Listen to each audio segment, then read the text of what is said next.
E aí, pessoal, tudo bem?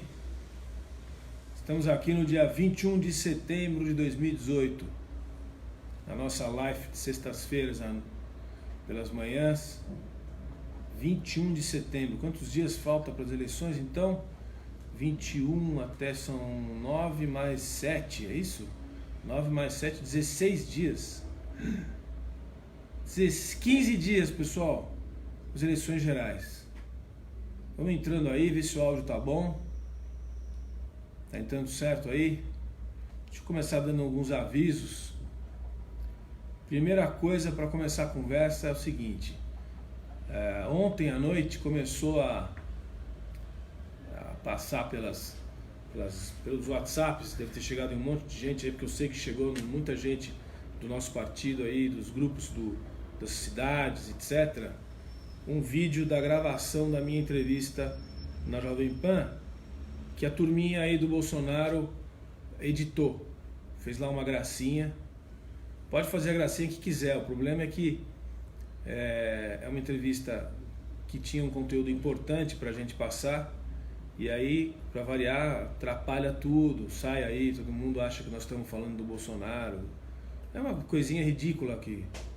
Práticas do partido do outro lado, mesmo tipo de cabeça, né? Cabeça de bagre. Então eu tive que fazer uma resposta aí, não sei qual a dimensão disso aí, espero que não seja grande, mas eu fiz uma resposta. Também estamos enviando aí para os WhatsApps, para a turma me ajudar aí a dizer, ó, esse vídeo é fake, tá adulterado, a malandragem fez uma gracinha aí, eu jamais falaria aquilo do Bolsonaro, que fique muito claro, tá certo? Então me ajuda aí a reproduzir esse vídeo para dar a resposta para as pessoas que não conhecem bem a gente ainda, que estão avaliando o novo e tal. E isso nos remete, pessoal, à discussão do momento, quer dizer, pelas pesquisas, que também, sinceramente, eu não acredito em conspiração, não acredito em adulteração de pesquisa comprada pelo demônio, não é isso, mas eu acho que tem problema de metodologia aí grave, em todas elas. Primeiro porque tem muita gente, como nunca teve, que ainda está na linha do nulo, branco, não vou, não quero, não ouvi falar, não pensei nisso ainda. Falta 15 dias e o cara não pensou nisso ainda. São dezenas de milhões de brasileiros. Primeiro ponto. Então, acho que aí já atrapalha muito as metodologias aí e as conclusões que se chegam. Segundo que eu desconfio, sinceramente, dessa transferência de votos do Lula para o Haddad. Sinceramente, não acho que é desse tamanho, não, mas talvez eu esteja errado. E eu desconfio principalmente do nosso número.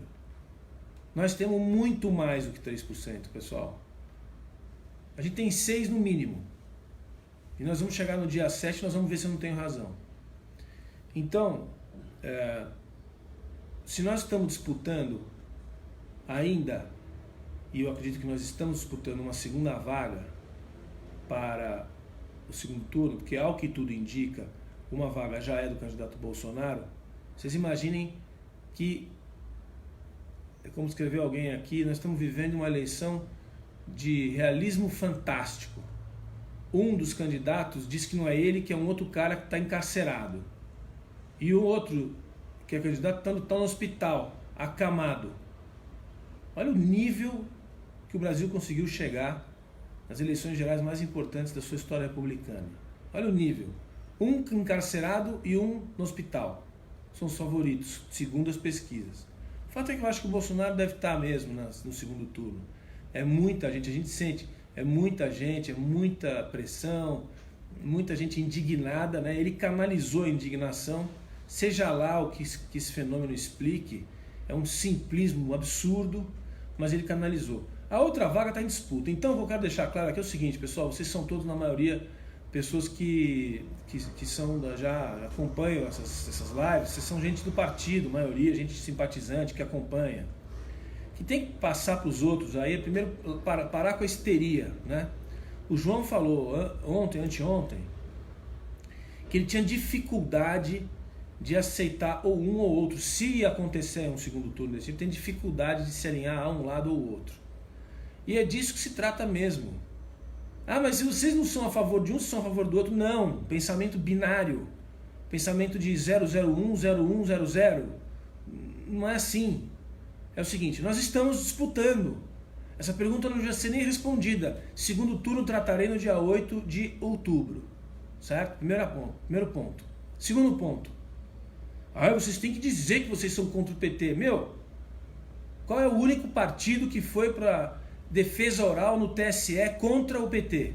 Único. Doutora Marilda aqui, advogada do partido. Qual foi a única defesa oral de todos os 35 partidos que foi para o TSE dar porrada no PT? Quem foi?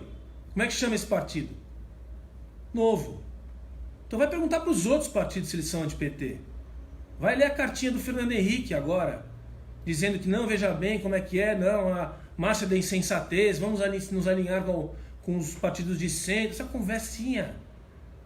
15 dias antes, ainda faz um namorico com o Haddad. Deus me livre! Deus me livre!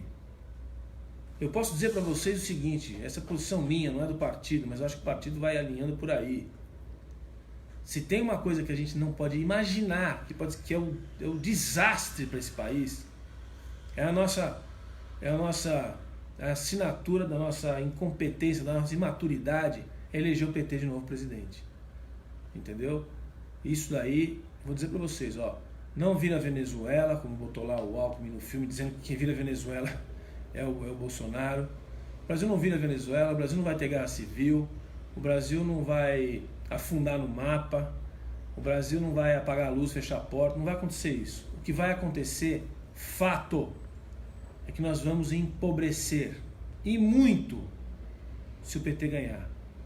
E se o Bolsonaro ganhar, a gente também vai empobrecer. Só que eu não sei se é tanto quanto com o PT. Só a diferença é essa. Nós vamos empobrecer. A quantidade de desempregado vai ficar igual e vai aumentar. A quantidade de gente vivendo de bico, né? Não sei se alguém aqui já visitou a Índia, nos grotões da Índia, que tem gente que tudo que é lugar morando na rua, dormindo embaixo de... Onde tem uma cobertura, dorme alguém. Nós vamos viver isso nos centros urbanos do Brasil. Mas o Brasil não acaba. Ele vai continuar sendo um país desorganizado, confuso, burocrático, corrupto, né? Mas ele não vai virar Venezuela. Não vai ter guerra civil. Por isso que é tão importante que a gente, nesses 15 dias, a gente foque no nosso trabalho. Porque a gente ainda tem uma chance, não é fácil, mas tem uma chance de ir para o segundo turno. E nós, indo para o segundo turno, nós ganhamos. Certo? Essa que é a coisa mais maluca desse sistema de 2 turnos. Se a gente for para o segundo turno, a gente ganha. Não importa quem for, a gente ganha. Porque a gente vai ser conhecido. A gente não é conhecido ainda. Nosso desafio é ser conhecido para chegar no segundo turno. Porque quem conhece gosta. 9 em cada 10. Então vamos parar um pouco com a histeria, né? Com os oportunismos, com a burrice.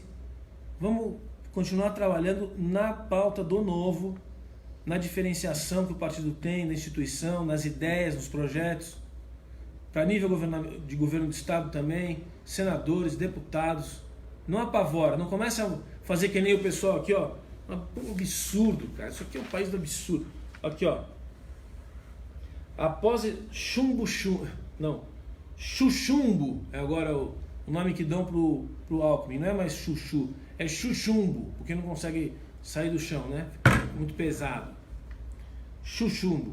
Após a estagnação em 9 pontos, Geraldo Alckmin nas pesquisas, presidentes de partidos que compõem o centrão, né? O velho centrão, o lixo, a escória da política brasileira, estão tendo de lidar com pedidos de candidatos ao Congresso para tirar a imagem do Tucano dos Santinhos.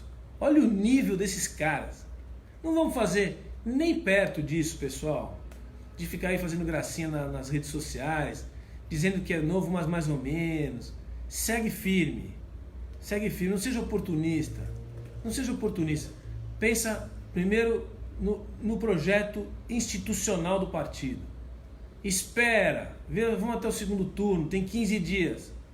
Não faz que nem essa cambada aqui, um monte de urubu, de rato, que sai correndo do navio, vê que o navio está afundando, sai tudo correndo, quer mudar o santinho, mudar a cor do santinho. É uma cambada de vagabunda, não dá para acreditar. Tudo oportunista, não vale o chão que pisa. Não vale o chão que pisa. Olha, hoje, às 18 horas, na Record News vai ter a sabatina dos vice-presidentes. Eu vou estar lá com o Heródoto Barbeiro, às 18 horas na Record. Quem tiver tempo aí me ajuda a divulgar. Vamos botar uma audiência nesse negócio aí. 18 horas de hoje, sexta-feira, dia 21 de setembro. Na Record News, Record News, com o Heródoto Barbeiro. E outra coisa que eu queria contar para vocês é que eu tive lá no CIE, no Conselho, como é que é o CIE lá dos estagiários, lá da empresa escola, Conselho Integral. Como é que é a sigla do CIE? Me deu branco agora. Enfim, o CIE, que é um centro tradicional de mais de 50 anos, o Centro de Integração Empresa-Escola, isso. A gente fez um debate interessante lá, estava o Pércio Arida, pelo PSDB, estava o José Márcio Camargo, pelo Henrique Meirelles, estava o Márcio Postman, que é o guru do PT, do programa do PT, e eu representando o Novo.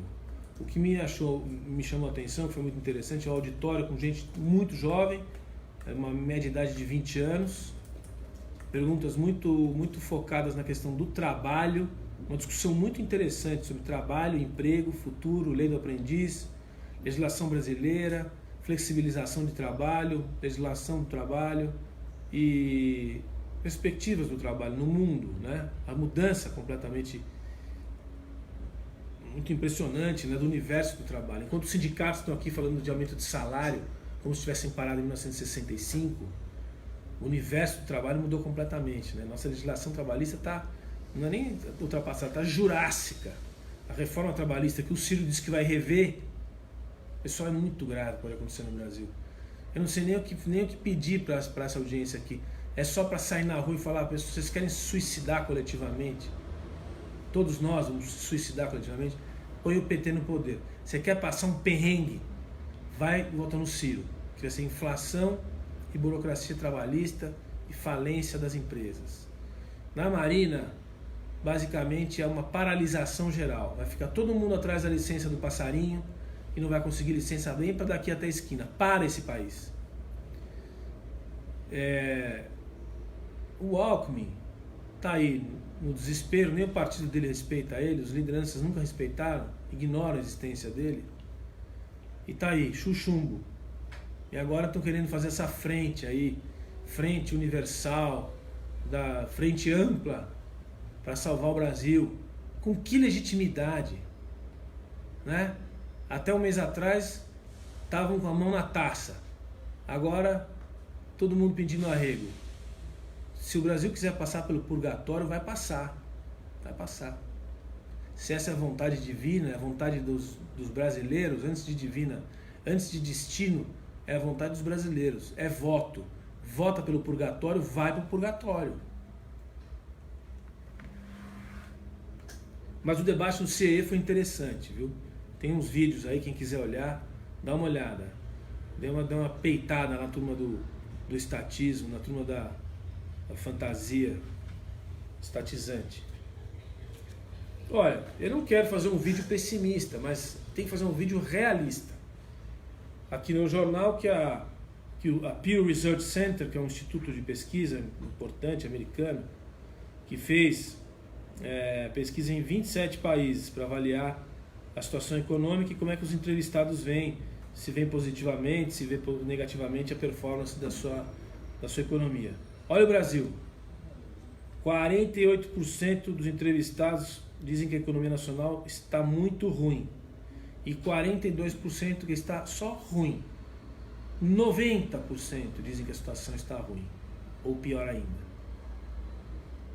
É um pouco isso, né? Só a Grécia e a Tunísia tiveram avaliações mais negativas que o Brasil. Não vou nem comparar Brasil com Grécia e Tunísia, que você vai comparar um mamute com um camundongo, né? Mas é aí que nós estamos, nessa companhia, Grécia e Tunísia. E O que me mais impressiona é assim, que para 53% dos entrevistados, a situação está pior do que estava antes, nas gerações anteriores. E para 42%, 42% acham que deverá haver melhora e 10% acham que a situação permanecerá a mesma. Ou seja, está mal, 42% ainda acham que pode melhorar, 10% vai ficar igual e o resto, quase a outra metade, que vai piorar.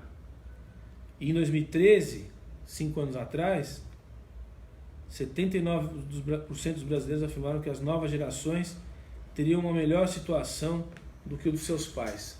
Pessoal, isso não vai acontecer. Isso não vai acontecer. Um garoto me perguntou lá no CIE: o que o governo de vocês vai fazer para meu treinamento, melhorar meu treinamento?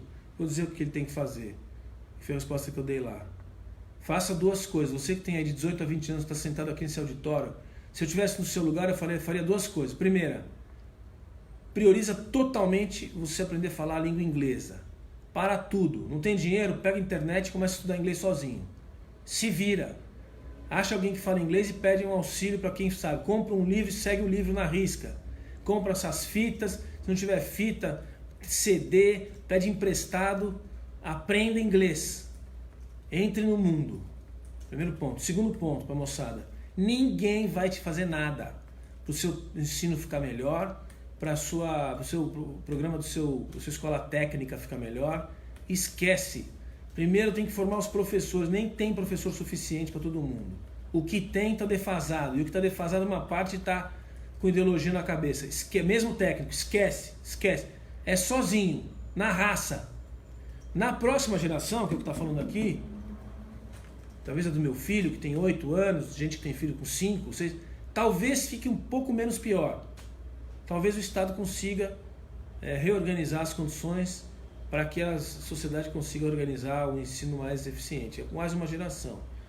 Agora, a geração que vem vai viver melhor do que essa? Não tenho certeza. Já tive, mas depende muito do que acontecer nessas eleições. Muito. E o quadro aparentemente não é muito favorável. Certo? Que isso aqui é presidencialismo. O cara ganha, fica 4 anos. Se o governo for meia boca, o Brasil se arrasta, como foi esses últimos anos com Dilma e foi empichada, porque senão teria explodido, e com Temer, arrastando até acabar o governo. O Brasil, pela polaridade aí, ele vai se arrastar de um lado e vai se auto-implodir do outro. Se houver um milagre aí, ou uma reação, 15 dias de transformação da sociedade aí, por vai se saber como, e houver uma candidatura que se viabilize, quiçá o João, a gente consegue começar um trabalho no Congresso Nacional que demora pelo menos 15 anos. É disso que se trata. Então quem tem 5 hoje, quem vai ter 20, quem tem 8 vai ter 23, é disso que se trata. É uma melhoria lenta lá na frente. Sabe por quê? Porque olha esse gráfico aqui, ó. Vamos parar de conversinha sociológica e vamos para os números. Aqui, ó. Aqui, ó. Dívida pública só cai em 9 anos, mostra estudo. Tem um gráfico que nós estamos em 2018. Em 2019, a dívida pública vai chegar a 79% do PIB. Ela vai chegar a 87% do PIB se tudo der certo. Se fizer todas as reformas, Previdência inclusive. Ela dá um pico de 87%, vai 90% do PIB. Lá por 2023, 2024, já é o próximo governo, não é nem esse, é o próximo. E começa a cair lá para o dia 2026, 2027. Quase 10 anos para frente.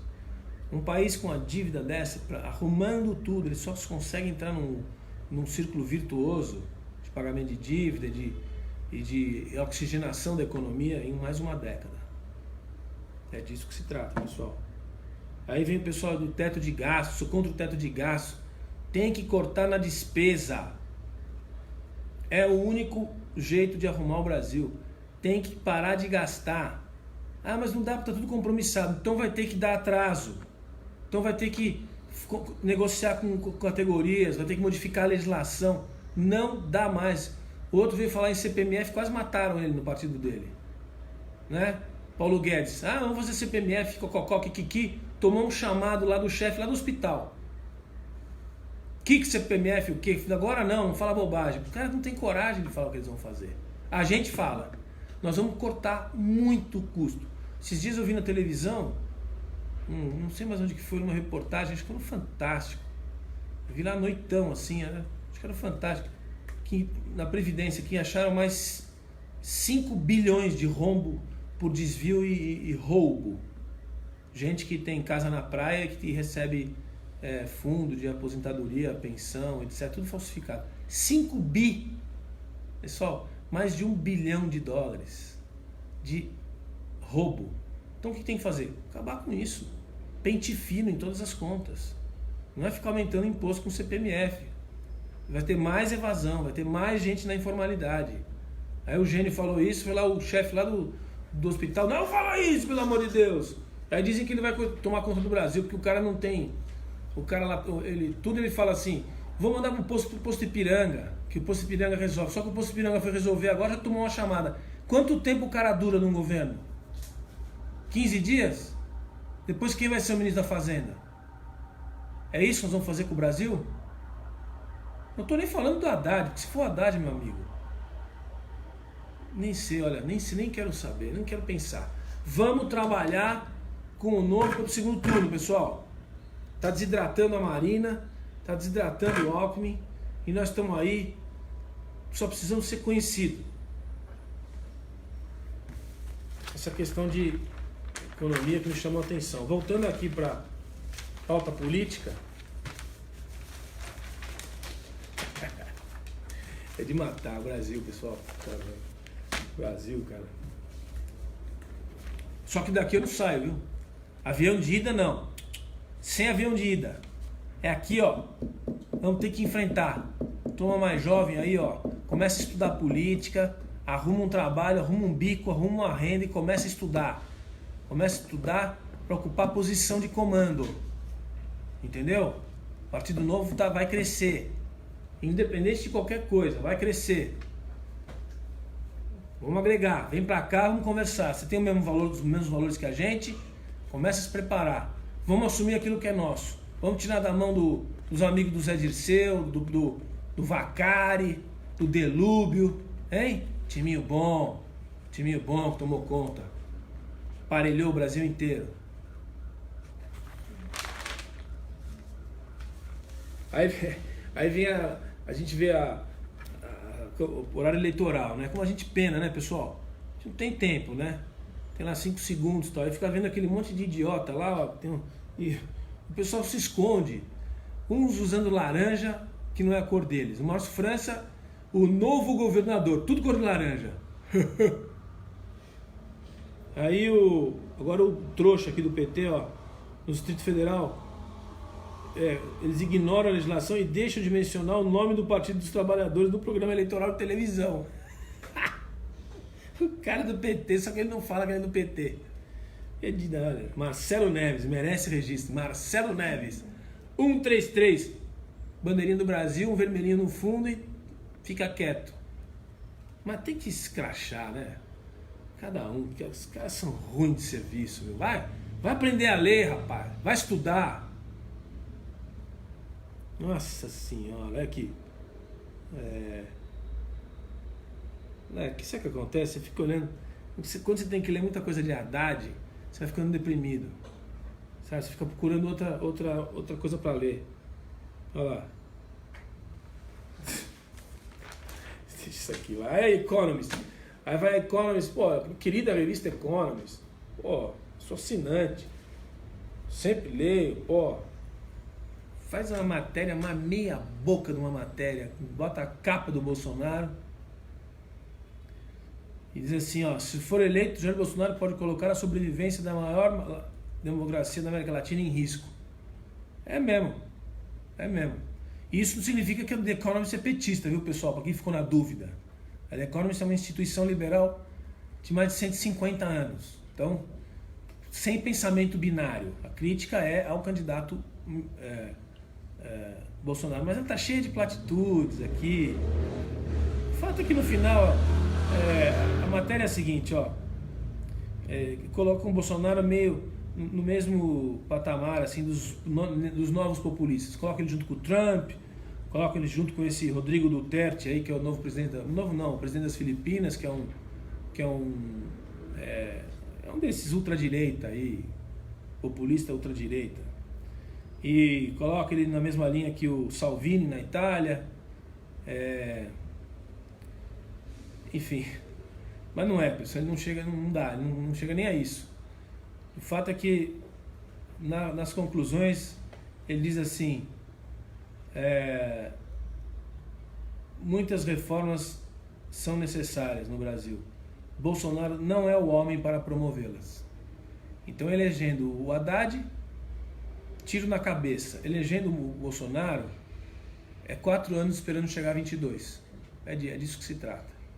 E empobrecendo, né? Agora, a matéria da Economia não foi legal, não prestou serviço, não tem impacto nenhum, eu acho. Aí outro aqui, a palavra final é do meu papai, diz o filho do Bolsonaro. Lógico, senão você vai tomar cintada. Nesse tamanho aí você deve tomar cinta se a palavra final não for do papai.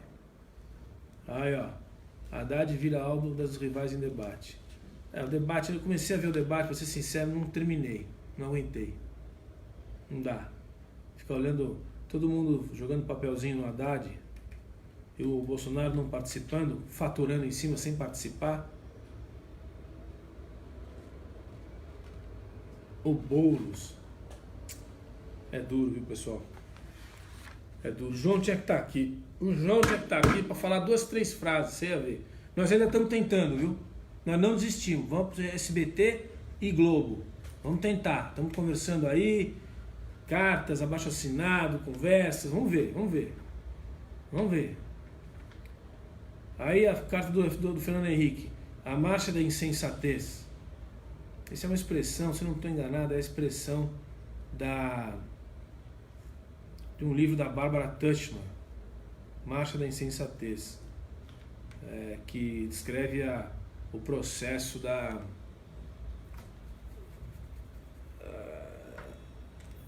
o processo de tensão que deu na Primeira Guerra Mundial, que era uma guerra que todo mundo achava que ia ser curta, que ia ser uma guerra de alguns meses, que o mundo vinha num período longo, sem guerras importantes, né? A concessão da Guerra Franco-Prussiana e da Guerra da Crimeia, praticamente desde as guerras napoleônicas, que não se tinha mais uma guerra de grandes proporções. E aí a Marcha da Insensatez é a descrição desse período pré-Primeira Guerra Mundial, que deu na Primeira Guerra Mundial, foi um dos maiores desastres da história da humanidade. Ele utiliza esse termo aí para caracterizar o nosso quadro atual eleitoral. É mesmo, é um quadro de grande preocupação, para dizer o mínimo. Ainda dá tempo. Todo mundo para a rua, João Amoedo, cor de laranja, vote 30. Essa tem que ser a nossa bandeira. Olha, você vira a página, parece um garotinho na tua frente. Você quer, né? Você fala, não, é possível, né? Possível. Garotinho, não tem condição. Mas é isso. O mundo também não está com essas coisas, viu, pessoal? Quem gosta de política internacional, que é o meu caso, dá uma olhadinha no mundo, você fala, tá difícil também. Por isso que tem que ficar aqui e cuidar do Brasil. Por isso que tem que lutar. Por isso que tem que cuidar do que é nosso. Não adianta arregar e pegar o avião e ir para a Austrália. O mundo também está enroscado. Olha aqui, cada coisa.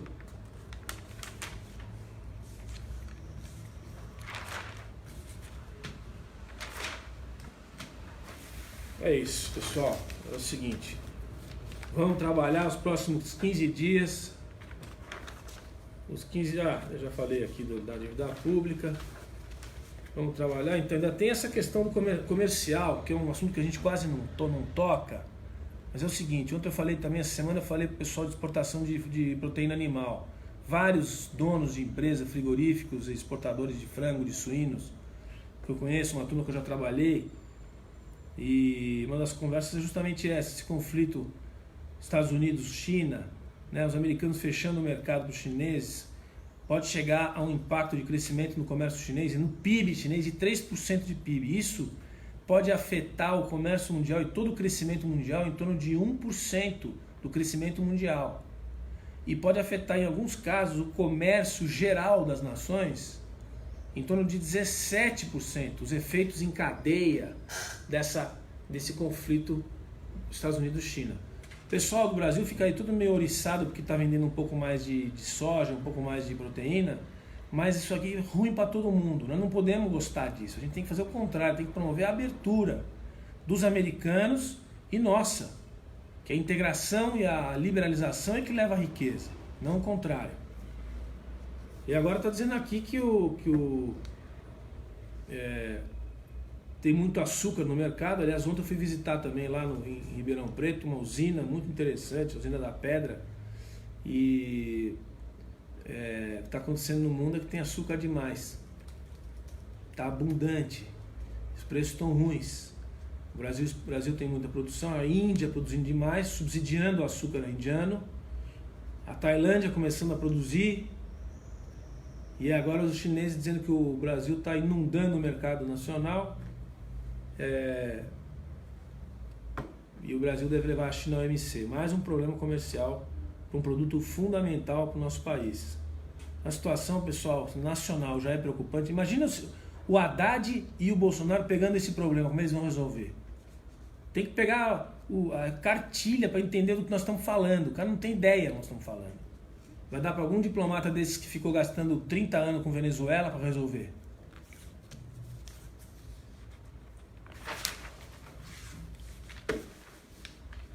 ...30 anos com Venezuela. Não chegou a isso, porque o Chaves entrou em 90 e... Acho que o primeiro golpe foi em 93, né? Olha, já faz 25 anos. Pessoal, é isso aí. Recado final. Todo mundo focado na nossa trajetória dos próximos 15 dias. João tá ralando, viajando o Brasil inteiro, estava em Natal, estava em Salvador, vai estar aqui em São Paulo hoje, chegando agora às 11 e pouco no aeroporto. Quem puder ir lá, vai ter um bandeiraço lá no aeroporto, no Congonhas. E agora é assim, ó, 15 dias. 15 dias. Vamos pedir para o Maquiavel mandar pra gente um pouco de fortuna, né? A gente precisamos de alguma coisa a mais, que nós não sabemos de onde vai vir, mas vai vir. Fortuna maquiavélica. Vai vir. Vai acontecer alguma coisa para catapultear a nossa presença na visibilidade aí do eleitor, né? Que se a gente consegue, a gente sobe. Beleza? Vamos firme, ó. 15 dias de trabalho no primeiro turno. E deixa esse negócio de polarização para depois. Abraço!